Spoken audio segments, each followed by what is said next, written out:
All right, let's finish this third part of the limit law for division.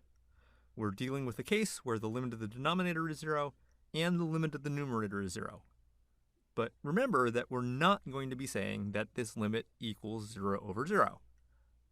When x is near a, the numerator and denominator are approaching 0, but that doesn't mean that they equal 0. It's just that they're close to 0.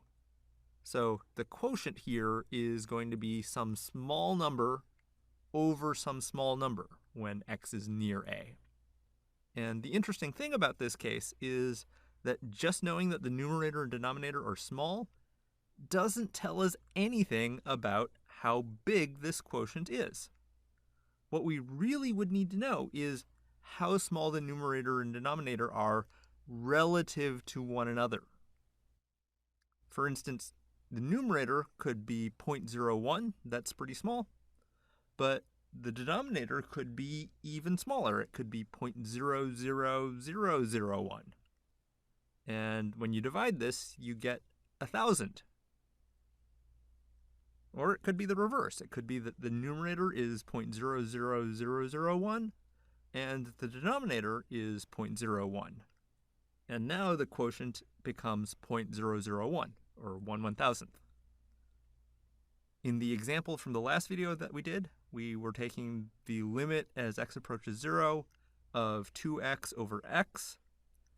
Here, the denominator is always exactly half the size of the numerator, and so we always got a quotient of 2.